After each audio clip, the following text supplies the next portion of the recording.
Yes, sir. It is OGP, the One Giant Podcast, live on YouTube, as we promised, coming in ahead of what we think. Got a 145 practice coming up here. We got promises. We got hopeful optimism from Brian Dable saying that the Giants are going to have themselves all the way down to that 53-man point prior to heading out for practice this afternoon. So we should, hopefully, over the next 30 minutes or so, get some clarity around where the roster stands and what additional moves are going to be made. Andy's going to be joining us here momentarily once he gets himself situated and ready to go. We'll update when we get a chance where we currently stand. Probably not even 100% accurate, as things are kind of happening in the background pretty quickly. So we'll just keep tabs on any of the new updates that we're seeing here as we make our way through. Excuse me. Giants announced their final cut, so there we go. This is so we had a visual we were going to use here. Won't even bother because the final wave of cuts just came across here. So you've got safety, Trenton Thompson. You've got Nate Meadors going on the cut list. You've got Khalil Dorsey. You've got Jalen Holmes, defensive lineman. You have offensive lineman Will Holden. You have offensive lineman Roy Mbakita, who came over from Nigeria. And then you also have Harrison Hand, who was brought in here within the last, week or so to join this roster as well. So there you go. Already that would make, so let me see if I did my math right here. Darius Slayton, by the way, obviously still a New York Football Giant for the time being. We're going to go ahead and get this updated over onto Twitter probably as well if we can. So we'll go ahead and get this rocking. A little bit of the fly by the seat of our pants. As we said, join us this morning, ran down the list of players and where we stood there currently. I was just checking to see if my math was correct on where we stood. I'll wait for Andy to get in here before we go live on Twitter. But 1, 2, 3, 4, 5, 6, 7. I had 7. So maybe I was one off with where we stood on it. Only other guys, in addition to what we had seen previously, we'll run through this list once again. Gotta think that this is an indication that there will be moves getting made in the safety room on the waiver wire. We talked about Tony Jefferson from Baltimore earlier this morning. That could obviously be a potential option there for the New York Football Giants with connections to Wink Martindale. Also, just going to take a quick look at what we had here. So we had talked about anybody in addition right after we got finished earlier today. Who went out the door as well? Toya Bowen, we knew wasn't going to be a part of this though going forward. He was just brought in as a stopgap. I think we mentioned Jamil Douglas. We also had Santoso we mentioned as well. An Allen tight end. He was let go. I don't think we covered him this morning either. Get it on the conversation. Get it on the comments. What up to Marty? Thank you, sir. We like to feel like we're pretty special. Although right now it's just me. So I'm going to take that comment fully for myself and leave Andy Makowitz floating in the wind until he gets in on the conversation. Meantime, though, the immediate update is Trenton Thompson, Nate Meadors, Khalil Dorsey, Jalen Holmes, Will Holden, Roy Mbakita, and also Harrison Hand getting released here. So if you think about this just in the total list of guys that were let go here inside of that secondary, we got even a little bit thinner just if we're talking about the defensive unit, which already saw Darren Evans, already saw Elijah Griffin, already saw Zion Gilbert, someone who we think maybe can get through to the practice squad potentially, but already 3 plus Yusuf Corker made a 4th, and now you add in 2 more safeties. That's 6, the 7th and 8th being Hand and also Dorsey to get added into that room. So we had talked about this previously. Where did we think this roster was going to stand? What type of moves that we're going to make? We saw some veteran guys get let go in favor of some of the younger talent on this roster. But now, while some of these guys could make it through, certainly potentially to the practice squad, you got to assume that there's going to be some significant moves coming here for the Giants on the waiver claim wire. Remember, they're 5th overall there based on how they finished last season. So Joe Shane is going to have some definite work to do as we think about what's going to happen starting tomorrow with that waiver claim list. Darius Slayton still being a New York Football Giant. We kind of saw this coming. Again, we mentioned it this morning, going to be willing to take it as far down the road as they needed to potentially find a way to be able to get value for him. So the fact that he made it through down on this final list of cuts is not necessarily going to be earth-shattering. Doesn't mean that he's permanently a part of this roster. So, the Green Bay Packers were one team that got thrown out as maybe a potential landing spot. Obviously, not having their number one in Devontae Adams anymore and having this cast of veteran also combined with some young talent there. I don't know what the expectation would be for a Darius Slayton on the market. Just when we think about, where do we stand league wide as far as how Darius Slayton is viewed? Do people look at him as somebody, if you are a thin wide receiver group, he could come in and be a number 3? If you're looking at the New York Football Giants roster, for better or worse, with Kenny Golladay there at the top, then you have a first-round pick in Kadarius Toney. You have a high second-round pick in Wan'Dale Robinson. And you also have somebody in Sterling Shepard, who, whatever he's going to be, obviously another high second-round pick, a veteran wide receiver. So does a weak wide receiver room see Darius Slayton as being anything more than a number 3? Can he be looked at as a safety valve number 2? I guess, but until we get some type of conversation around it. And remember, Andy outlined this morning the trade package for Chenault, who went from the Jaguars to the Carolina Panthers, reshaping that room a little bit. The Jacksonville Jaguars are reshaping their room as well underneath Doug Peterson. So there's a handful of these teams. Baltimore Ravens have been mentioned a lot, but the question becomes is Darius Slayton, is he strictly a speed burner guy, pull the top off of coverage? And that's not a bad thing, but is he an elite talent at doing that one very specific thing? We saw the Giants try to use him in the preseason, mixing and matching, putting him into the backfield, trying to run him on some special teams as well. Again, I said this, going back to yesterday morning on the podcast. I'm not saying that it's set in stone by any stretch of the imagination. However, you do have to acknowledge that there is a world where he's on this roster simply because $2.5 million for what that player is and what he's at least shown to be capable of doing, even if he's not the best at reining in some of those bigger, more important catches, especially from Daniel Jones, who we know we're trying to develop and have a successful crop of talent around him. It's $2.5 million. Like, you got to be willing. If you're willing to go this far with him, it's not a guarantee, but you might have to be willing to go into the regular season with him as well. It just depends on who becomes available, who the Giants want to target, and how they want to shape out this roster. Inside of that wide receiver group, we understand that you have Richie James. Looks like he's going to be in on the action there. David Sills is going to be in on the action there. And then mentioning those other guys in Golladay, in Kadarius Toney, in Wan'Dale Robinson, in Sterling Shepard. Like, you're already there, right? Got Marty in on the live conversation here. Wanted Fox to make it. Yep, he was one of my surprises to make it, and it looks good so far for sure. Oh, yes, that was the other one, Sean Lee.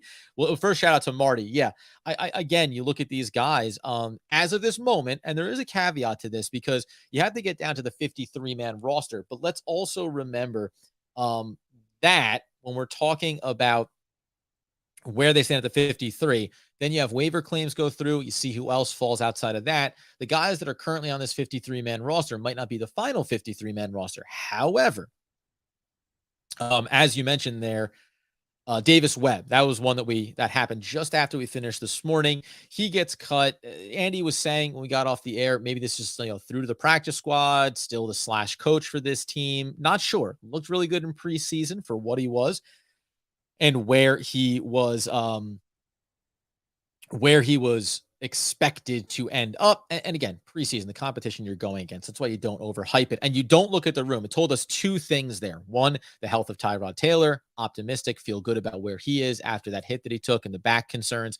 Not a concern enough to feel like you had to worry about Davis Webb. And Davis Webb's also a veteran quarterback. Is anyone really going to pick him up? I think that this is, as you're saying there, front office guy, head coach guy. Yeah, I mean, listen, QB coach going forward, right? Had that offer from the Buffalo Bills, wanted to keep playing. We'll see how that fleshes itself out. That was one thing that we got away from just before we finished this morning. Back over to Marty, though, who's in the conversation. Fox, yeah, listen, You want to see him make it. You have to, at least for the time being, like that. And hopefully that holds up. And that's less about Davis Webb, more about Fox, more about Calitro. These guys are still on the roster. And we talked about them and that linebacker room and trying to see where it's going to go. This coming through here, still working through some things. This is going back just 4 seconds ago.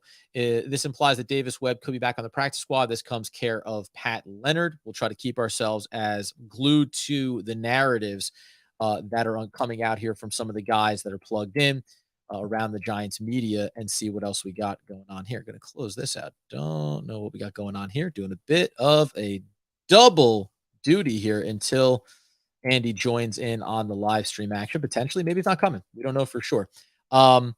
But that, yeah, we'll have to see here. And that actually speaks to it there, that initial report that we are going to be working through some things, right? This is not an automatic. This is right now, here is where we stand, and potentially what could come next. Somebody pointed out Tyler Johnson, who was released by the Bucks earlier. Should the Giants, a lot of people asking, should the Giants be in on that? Again, depending on what happens with Darius Slayton, I think that the Giants are fairly confident with the wide receiver room, regardless of whether or not we feel bullish on Kenny Golladay. There's some fact-based things here, right? Kenny Galladay's money, it's not going anywhere. Darius Slayton waiting to see what happens here. Let's go ahead and get in on David L here, who agree with Sean. Yeah, I think, again, the offer going from just to touch back on the Davis Webb conversation there as we'll reset the table here on the additional wave of cuts that came through as the Giants got down, at least for the moment, to their 53-man roster. Still will evolve. Still could see some additional changes coming our way here as we work our way through. But the Davis Webb piece, remember, he was offered that in Buffalo. He didn't want to do that, wanted to continue his playing career. The Giants, Brian Dable, Joe Shane gave him that opportunity. And then obviously we anticipate that if he's going to stick around, it'll be with the team that afforded him the chance to continue that playing career, even if ultimately it doesn't pan out. So we'll keep our eye on that as we work our way through.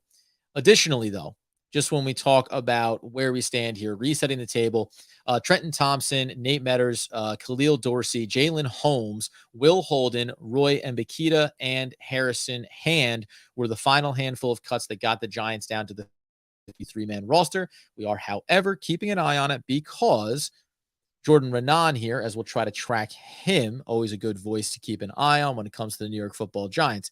Giants voted on captains. They go like this: Daniel Jones, Saquon Barkley, Andrew Thomas for the offense, Xavier McKinney, Leonard Williams, Dexter Lawrence, and Julian Love on the defensive side of the ball, Casey Kreider, Graham Gano, and Cam Brown as your special teamer for the special team captain, for the New York Football Giants. So that came out just a few minutes ago here. And that is a big one, just in terms of thinking about how this roster is shaping out and which players are most important. We heard everybody talking about it. We talked about it on the show. And actually, I was having this discussion around the Quincy Roche cut over on our morning YouTube feed earlier today, where someone said they were disappointed to see Quincy Roche go. Would have rather seen Ellerson Smith get cut. Would have rather have seen a guy like Cam Brown get cut. And while Cam Brown, we'll have to wait and see what becomes of him on the 53-man roster from a defensive perspective. It's been said all offseason. It was going back to last year and then all through this offseason, the training camp. Cam Brown is the best special teams player on the New York Football Giants roster. He has incredible value there. And then you think about the developmental versatility under Wink Martindale. And you're also seeing here that he is highly regarded inside the locker room. One piece that we talked about earlier in the offseason was the Julian Love component of it. And we said from a pure talent standpoint, from a moving forward standpoint, didn't know if it made the most sense to keep him around. However, when you talk about inside of a locker room, and we understand now where are two of the defensive captains and two of the captains for this team overall, they are at the safety position, the anchor point for this defensive unit for Wink Martindale, guys that need to have not just versatility, with obviously we expect from Xavier McKinney, but with Julian Love, veteran leadership, a high football IQ. It's what I liked about him coming out in the draft when the Giants got him. It's just some of the the where does this player fit became a difficult one. And by the way, we can actually extend this conversation now when we talk about guys that stuck around. There is now a laundry list of players that were taken by the previous regime. Julian Love, Darnay Holmes, O'Shane Ximenez. There is a growing list of players here that have very much changed the narrative around what they are and what they can be since the Giants let go of the previous regime, brought in Joe Shane, brought in Brian Dable, brought in Mike Kafka, brought in a Wink Martindale. Now all of a sudden we get to look at some of these guys with a fresh lens. Finally, he decides to show up. I can't believe it. Andrew Makowitz joining the conversation. Buddy, we'll obviously dive back into this here, reset the table as I just started to highlight the captains being mentioned there by Jordan Renan. Give me. Let's go with thoughts on the captains being listed here. I had a pretty clear take on what it means for Julian Love to get named that. Right, we as a podcast have to acknowledge that we were a little bit softer on him earlier in the preseason, but the football IQ, all those things matter. How do you feel about the overall? Yeah, apologies. Dave's and I were working late into our lunch break to try to figure out who exactly were the captains. So I apologize. He was able to get to the podium faster than I was able to get here, Adam. So Yep. I guess you may have broken it before. Yes, I mean, but if you've already gone through who those captains are, I think there was two names that stuck out to me. One was Julian Love, to your point. Kind of that defense and special teams hybrid role that he takes on. Mm-hmm. And the other one was Cam Brown getting the special teams nod, basically saying, man, yep. It makes it feel like obviously their two roster spots were never in doubt, that they truly are possessive of leadership skills and they're high quality at the area of expertise that they have. Cam Brown on special teams, backup linebacker, Julian Love at safety and special teams. Those were the initial things that hit me right away in terms of, wow, that means something to these certain players. I think obviously it would have been big news if Daniel Jones was not named a captain. So I feel like your starting quarterback generally, because they touch the ball on every single play, needs to be the captain, or else you're saying something completely different. And the small casual omission of Blake Martinez, who was a captain for 2 seasons for the Giants prior to this, was not named it. Feels like it's a turning of the guard with, Xavier McKinney being announced the captain, saying we need someone in that secondary taking over a leadership role now that guys like Logan Ryan and Jabril Peppers and others are no longer there. Yeah, maybe to your point, right? So a little bit of changing the guard. I said anchoring that secondary, anchoring the defense. Both safeties getting labeled there, right? And you can fold maybe Love into that also special teams role as you mentioned. All the other guys in there too, like Leonard Williams makes all the sense in the world. He's a veteran guy. You think he's going to be a part of it, but Dexter Lawrence too, right?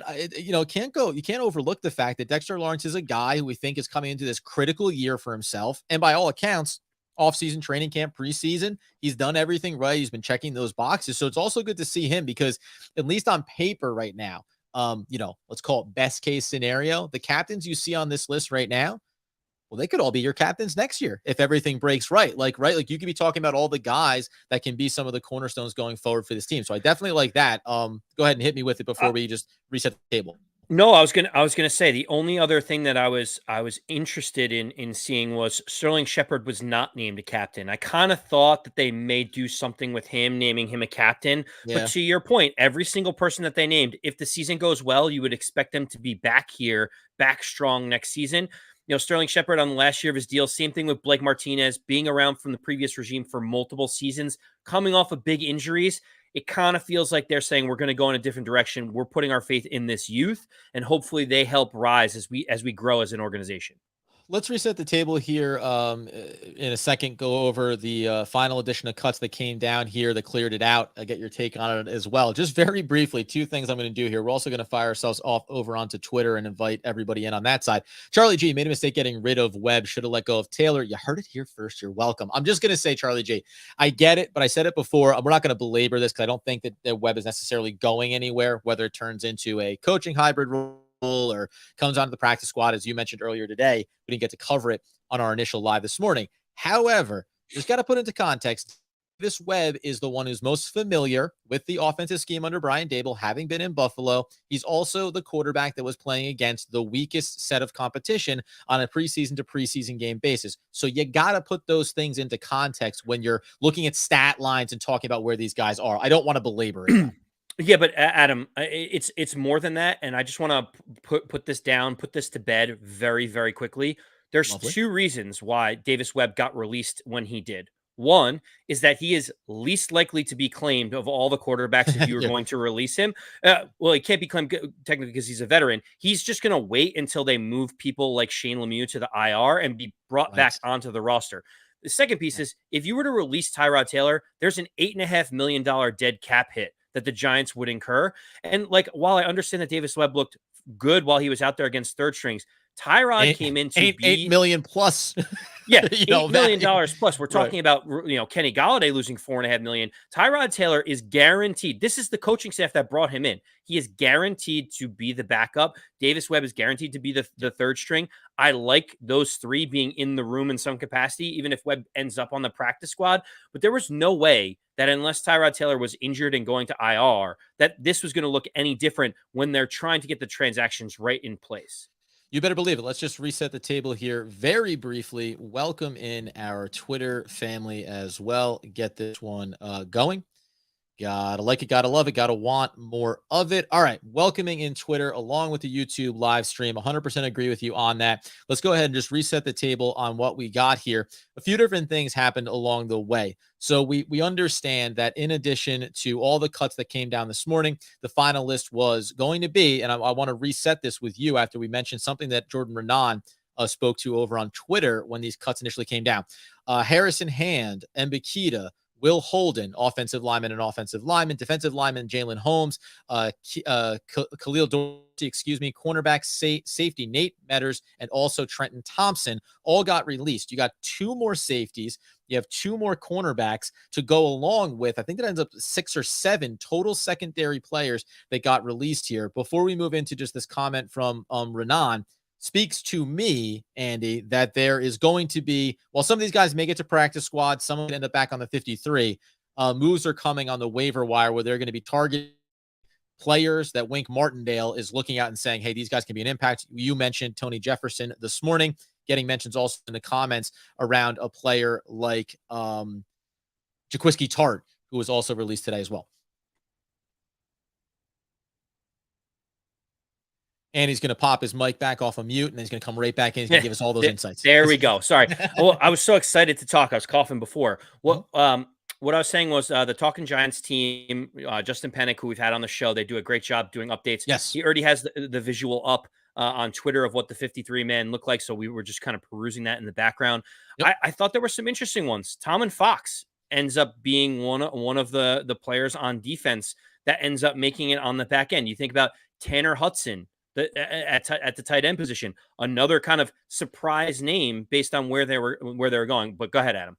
Yeah, no, I just wanted to push not the pause button, but on those two pieces. So Fox makes it. Calitro also makes it onto this one. Again, thin at that position, so you don't want to risk losing whatever depth you have before maybe opportunities come here. But those are two guys that looked good over the course of preseason, maybe warrant sticking around. Then, though, when you get to Hudson, this was interesting because Jalen Moore, the wide receiver, he did get cut. But Tanner Hudson, who just got into this mix, he comes in. Austin Allen gets cut. And this was, I just think, speaks to the example we were talking about yesterday on the podcast of you watch all off season, you watch training camp, you watch preseason games, guys that are there all the way through, and you're trying to analyze and look at them and think about them. And then a random outside player gets brought in. You're like, well, boom, right? This guy is going to be more important to what we want to do, fits the scheme better, has the better skill set, whatever the case may be. And we haven't even really gotten a chance to see some of these players yet in a Giants uniform. Yeah, and you think about one of your favorite players, Carter Coughlin, makes the roster. I think his versatility in special teams is probably a reason why he stuck around at the back end of that position. So when you start looking at this roster, it makes me think, as everyone says, there is still work to be done. Yep. While this is the initial 53, and you may pause and say, wow, it's amazing that someone like Tanner Hudson is here, or Richie James clearly ended up with that, special teams punt return, kick return spot. Based on a lot of the other cuts that are happening over even the next couple of hours right now, how many roster spots do you think still are in flux for the Giants? Yeah, on that note quickly, and this was Jordan Renan mentioned it when the notable cuts happened here. Ellerson Smith and Shane Lemieux are among the players likely to head to the short-term IR after the final 53. Gary Brightwell and then Richie James, kick returner, punt returner, right? Did they end up carrying 4 running backs specifically with that in mind around who's going to serve a special teams role? But to your point, when I look it over, got how many more? I mean, listen, you can take a look inside the offensive line. They're carrying the front 5 plus Azudu, Hamilton, Bredesen, and Garcia. So they're only working with 9 right now. I don't think anyone else is leaving. Maybe because Max Garcia, serviceable, a veteran, has experience, so that might be set. Maybe adding in someone else. I think you look at that cornerback room and the secondary and start to wonder how many more guys are going to come in there. And I maybe do, as we just mentioned, some of these guys like a Fox, like a Carter Coughlin. I think the linebacking room is where I see the potential biggest level of movement, depending on who gets cut from where. Yeah, I mean the other when you talk about the linebacker room, I think it's just noteworthy to say that Austin Calitro did everything possible to make this roster. And guess what? We asked the question on the podcast a day ago, basically the Monday breakdown. We said to ourselves, what else would this guy have to do to make the roster? Like, if preseason Nothing. games matter and how you perform matters, like, he has to make the roster. If you decide to cut him after what he did, then you're basically saying he was just a body in camp and nothing he could have done would have changed that. I'm really excited to see him make the roster. Who knows how long this will be for him, but it's exciting to see his name listed and show that we're rewarding people that have good performances in camp. Well, and by the way, I mean, again, when you look out on the market, you're going to see guys that are come up. Some are going to have better track records. Some are going to be more than just journeyman players. So I don't want to, don't want to go whole hog on any one of these guys. However, this is a player, 28 years old, to your point. Like, he's shown it. If you're looking to do this blend of veteran and then some younger talent developing guys, why look any further than someone on your roster who, again, and this is the difference, I think. There's pure talent and maybe guys that have familiarity with the system that you can always look at. But then the other side of it is Wink Martindale comes in, you got Calitro on the roster, and who knows where he lands on him, right? Could go either way, fine. But then preseason game by preseason game, he keeps saying, well, he keeps hitting the gaps at the right time. He does a great job reading and reacting. I go back to that interception from Joe Flacco, where, again, just the mental acumen that sometimes just comes only from having reps in the league. Everyone's crashing down and chasing Joe Flacco towards the sideline. Calitro just makes the smart play, pulls himself back from the line of scrimmage, gets the easy pick, takes it to the house. So you do want to have a little bit of this blend. And I think if we project forward around, maybe it is a Tony Jefferson or a couple of other guys here, it could be far less veteran talent than I think maybe some people anticipated. I always lean youth regardless, but just a couple of them, a couple of key veterans at a couple of key spots could work wonders for the overall talent and expectations hitting the season here. So, in looking at the initial 53, you talk about veterans or filling Yeah. out the room. The one place that I am very surprised is that right now the Giants decided to carry only 3 safeties in the safety room. We talked about how Julian Love has Yeah. special There's teams got to be somebody captaincy. coming, right? Yeah, well, Julian Love is going to be playing some special teams, so you already have one of the guys that's going to be out there for more snaps could potentially get injured.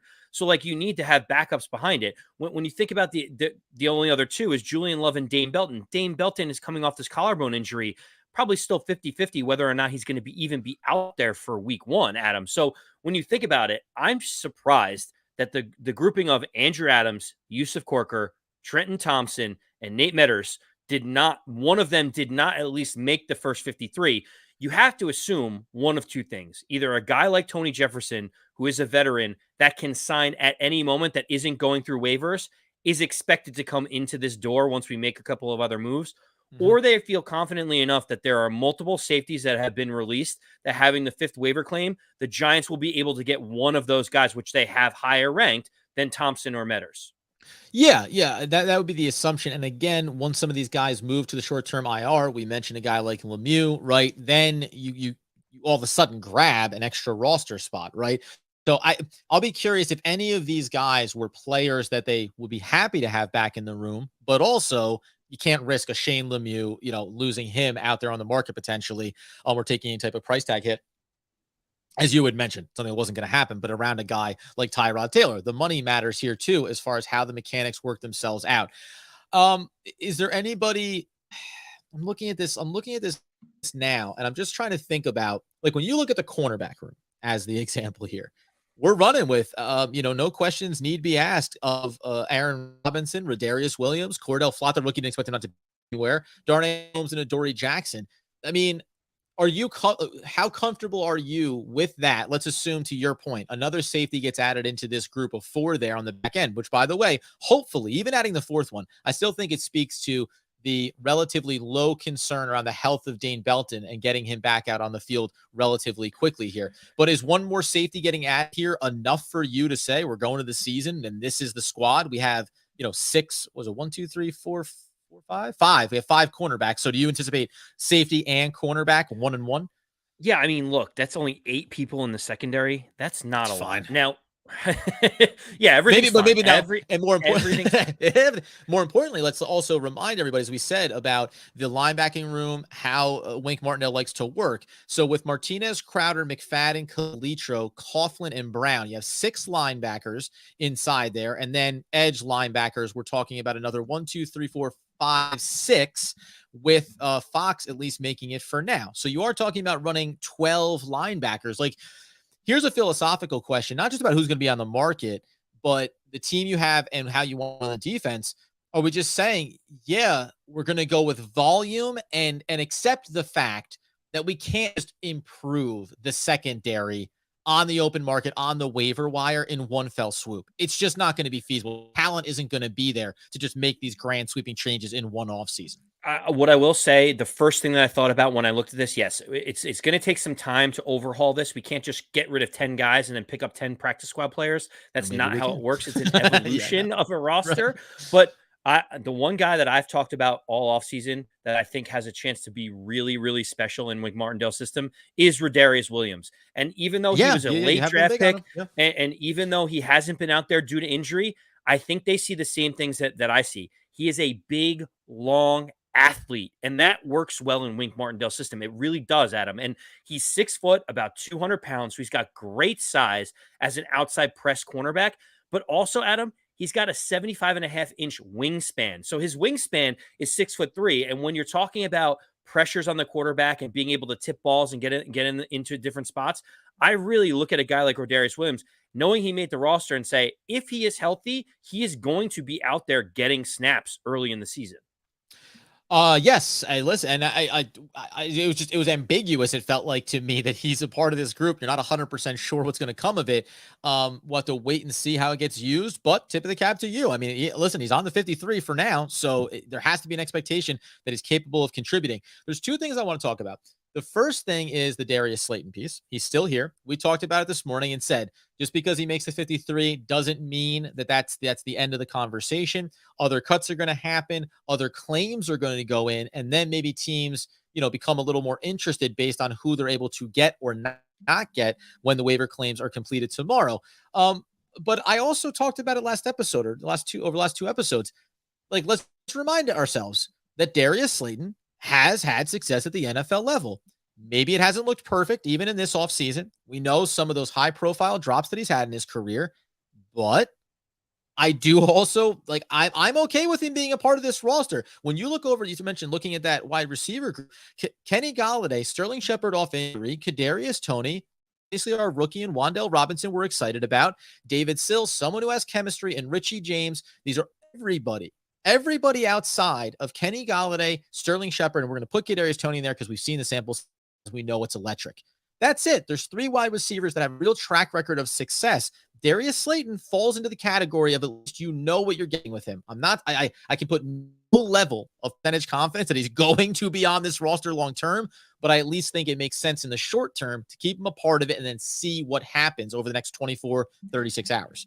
I know that there has also been some confusion. I saw Marty jump in on some of the chat as well about Tom and Fox being cut. There was some back and forth, some confusion behind things. Dan Duggan and others are reporting he has made the roster, so he is supposed to be out there and on the team as of right now. Of course, during the meeting, interview process with Brian Daboll just a moment ago, he basically said, hey guys, things are very fluid over the next 24, 48 hours because there's guys like Ellerson Smith, maybe the guy that I just mentioned, Darius Williams, Shane Lemieux, and others going on IR. These guys could be coming in and out very quickly. And obviously we talk about the big difference between waiver claims, Adam, and veterans being released and being able to be re-signed. That's an important distinction, because if there's enough trust between the agent and the player and they're a veteran, you say, hey, listen, we want you on the roster. You have the flexibility more than this other guy does. Can we release you and re-sign you? Maybe we'll give you $10,000 more guaranteed for your troubles.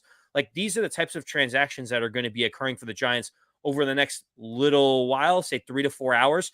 Don't be surprised if a handful of these guys that have the ability to be outright re-signed end up re-signing within the hour or two after 4 p.m. Yeah, Davis Webb being one of those cheap examples, right? That, like, as you go, comes from Buffalo, knows the staff, has understanding, knows Joe Shane, gets cut. Don't worry about it. It's all going to work out in the end. It's just, as you say, the wink and the nod. We need to do some other things here before we can ultimately finalize. You get to help us avoid losing a player. One last thing on Fox there, too. As Dan Dugan also mentioned, Fox is the only undrafted rookie to make the Giants' initial 53-man roster. Like, after all is said and done, Jayshon Corbin and Yusuf Corker being chief among the guys that we were excited about. And I like what Fox showed us, but it is the reminder when we're talking about the draft and then coming out of it and trying to get some of these undrafted rookies to come. You want to give them a chance to show what they can do in camp. You can only project what you think they are based on their draft profile, how people are talking about them.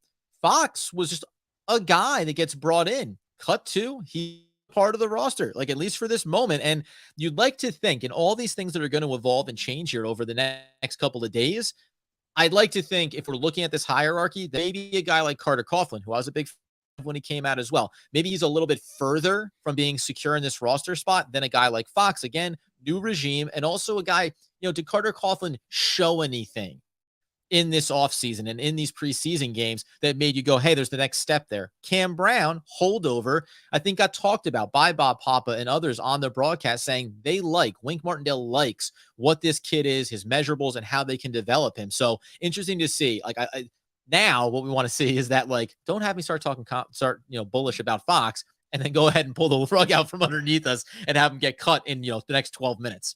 It is surprised that the only undrafted person was Fox to make the roster. I mean, we thought Jayshon had every opportunity to do it. I think it's more about Gary Brightwell showing out and performing well, and Antonio Williams basically saying, that's a big one. You can't cut me from this roster, more than Jayshon not performing at a high level, right? Like, I think that was pretty clear. Do you think that, like, I mean, listen, you always want to have the good talent, but to your point, it's like, hey, listen, and Gary, he's a holdover, great kid. Can't wait to see him eat some reps for us in camp. And then day by day, week by week, it's a good problem to have. But Dable and Joe Shane are like, well, son of a gun. We were kind of earmarking a free roster spot here for whoever it may have been. Like, that's also the evolution from a coaching side, from a GM standpoint. You can't deny the talent, and that can go 53 or otherwise, initial or otherwise.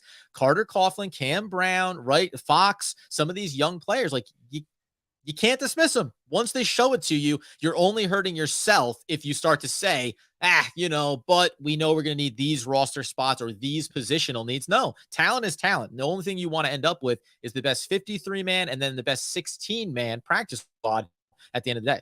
Yeah. So, Adam, the one question that I had for you as we look at this roster, is there anything larger, overarching, that you think when you see this roster? Any of the moves, like, holistically, that the Giants made? Is there anything that you're kind of looking at and saying, okay, Dable, Wink, Kafka, Shane have put their imprint on this team in some way? Like, talk me through a little bit about what your initial reactions are at the overall roster construction.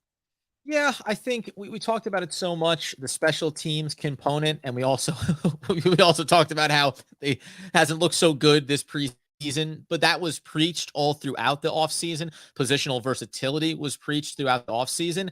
And so far to that point, that's what we've seen here, right? The guys that you have on this roster, especially when you look at depth pieces, Julian Love, Cam Brown, Carter Coughlin, players like these are ones that are falling into the category of, and to say nothing of a Gary Brightwell and a Richie James, right? They're putting an emphasis on, we need you to be able to do more than one thing. The big, I think, reason for that is it allows you to keep the highest level of top end talent, whatever that is on your depth chart, right? And avoid losing some guy. And then also affords you the ability to be able to make moves as you go along here. I'm fascinated also, if we want to talk about Daniel Jones and what they're trying to accomplish here, a guy like David Sills, listen, again, egg on our face if something looks different here. He makes the roster. Daniel Jones, to your point, Well, it'd be weird if he wasn't named captain, but he is named a captain, right? So the Giants and Joe Shane and Brian Dable seem to have done a nice job of reading the locker room when you talk about skill set and also value, like a Julian Love, veteran experience in that locker room. Guys know him in that locker room. And then you talk about giving Daniel Jones the best opportunity to be successful. You like David Sills? We talked about this all offseason. Everybody has. For bet this is right, the make or break. He has to look good. You like David Sills? You get David Sills. Like, you want him? Listen, I don't care if he's a converted quarterback and he's 27 years old and who knows where he's going to fall on this depth chart and if he'll end up making the 53. You're giving him the chance, though, right? You're giving Daniel Jones a total lack of excuse when it comes to some of the weapons and the construct in that way. I mean, that's talking very highly. I'm talking very broad stroke there, but are there specific things that jumped out to you? Yeah, well, I mean, the construction of the wide receiver room was probably one of the more fascinating things for me. We know it's been a point of contention. Will Darius Slayton make the roster? Yes or no? As we highlighted when we went live earlier today, there's no urgency like with him in terms of the 53-man roster, the initial cuts. He has value around the league. He clearly would get picked up by someone in a heartbeat. If he's going to make this roster and be on this roster, keep it like it makes sense to just keep him where he is. But also after the 53 and you see what teams were able to make the right claims or didn't get the guys that they want, that's maybe when they say, okay, now it's time to give you a 5th round pick for Darius Slayton or whatever he could fetch on the open market. So I'm not surprised that Darius Slayton is making the initial roster. I think that the David Sills piece to me is interesting. And it's, he's performed. He has a great rapport with Daniel Jones. You don't have all the baggage from the previous regime, kind of just like leaving him off to the side. Fans wanted to see him. He has performed well, and he's made very tough catches in the preseason. He seems to be a guy that's basically saying, I need to be out here because I have the trust of Daniel Jones. And the one thing that I can't shake right now, Adam, is we know that Kenny Golladay so far has not looked great. We're not fully writing off Kenny Golladay yet, but he has not looked good yet. David Sills is basically the next tallest guy that would be out there in the same role that Kenny Golladay is. So it's important to have him there. And I'm telling you right now, if Kenny Golladay gets off to a slow start or tweaks his hamstring and is out for a week, and you see David Sills working hard in that same spot at 6'3", 200-something pounds, and is making tough catches, Giant fans are going to love him. And so my real question on that is he there to push Kenny Golladay for that roster spot? Or is he just there because he played well overall and they can fit him in a host of different places? No, I think he's there because he's shown a skill set. I'm going to point to, as everybody knows, the back shoulder fade throw that he had from Daniel Jones in preseason game number 2, right? That was the look. Like, that is the play. We talk about what can you make those plays? Yes or no, right? Exactly. Like, can we expect from you? Can we rely on you? And the placement of that ball, the route combination, and Sills coming down with it, that's the chemistry that you want to see with your quarterback of any of these wide receivers. And to that point, again, will I be shocked if Kenny Golladay ends up kind of rounding his way into form and looks some version of himself as far as name expectation has him? I won't be shocked. However, you want to have a couple of guys. That play happened in that preseason game, middle of the field somewhere. That can happen from the 17-yard line. That can happen from inside the 20. And if David Sills shows that ability, listen, it may be a 2nd and 7 from inside the 25, for the New York Football Giants offense. And maybe you take a look. And Kenny Golladay is out there on the field. And you also have Kadarius Toney there. Maybe it's a 4 wide receiver set, right? But Wandale isn't out there, the rookie. And you're still working with Sterling Shepard and Singh. Can David Sills be the 4th wide receiver on the field, getting the 4th most difficult matchup and avoiding double coverage and throw a little fade route? Yeah. Outside back shoulder fade. Maybe David Sills can start to show a little bit over the course of this season. So you want to reward guys. Dable said it. You show it in the film room. You show it on the practice field. You show it on Sunday. You get rewarded. That's a lot of what we've seen here across from this initial 53-man is looking at guys that we can at least say heard really positive reports about them and saw some flashes over the course of preseason games that they deserve to go into this season, at least for the moment. They deserve to be a part of this initial 53. We'll come in. We'll update all this stuff, man. We got 110 people right now live in on the YouTube channel, also over on Twitter as well. There's going to be continuing evolution of what gets said here, where things go from here, and how this role is going to evolve. Just quickly before we get out the door, safety Trent Thompson, safety Nate Metters, Khalil Dorsey cornerback Harrison Hand, 2 offensive linemen and Will Holden and Mbakita. Mbakita, I would presume, makes it to the practice squad as well. Defensive lineman Jalen Holmes are the remaining players that rounded out Giants getting down to the initial 53-man roster. We will be back in tomorrow morning. We'll be talking about all the others from around the league. Now we have to go look at who else got cut from everywhere else and figure out how they plug in, and some of the rumors we start to hear about who the Giants may try to target. The 16-man practice squad is going to start to take shape here. So we'll look back at some of these cuts and figure out what we have going on there. Two things that we're going to do before we leave. And yes, Omar Bachman better get on that practice squad. We all hope so, certainly. Two things we're going to do here is, hey, it's a little bit shameless for us personally, but shout out to Charlie G, who is in this thing early and often. He's talking about telling you guys to smash that like button. Really hope that you do. Subscribe to this channel. And then additionally, we also got to go throw the shout out to Marty, because Marty was here as well. So you got to go one and one. Can't get them both at the same time, but let's do both things. Smash the like button and also subscribe. Really appreciate you guys. You're in there having that conversation. Loved it. Jack Smith, we will talk more about a player like O'Shane Ximenez, who flipped the script on Quincy Roche, right? Coming in this offseason, wouldn't have thought it could have gone any other way. And yet here we are. So we'll be back in tomorrow, 8 a.m. By the way, friends, live again. We will be on YouTube and on Twitter, breaking down the latest, getting right out to the people as fast as we possibly can. We appreciate it. The season, Andy, it's happening. We're heading towards the season. Yeah, we want everybody to be a part of this. I get long-winded when we try to end these broadcasts. So, as Andy Makowitz wants, needs, and nay demands the people know, as we finally see what this roster is going to start to look like heading towards the NFL season. As always, let's go Big Blue.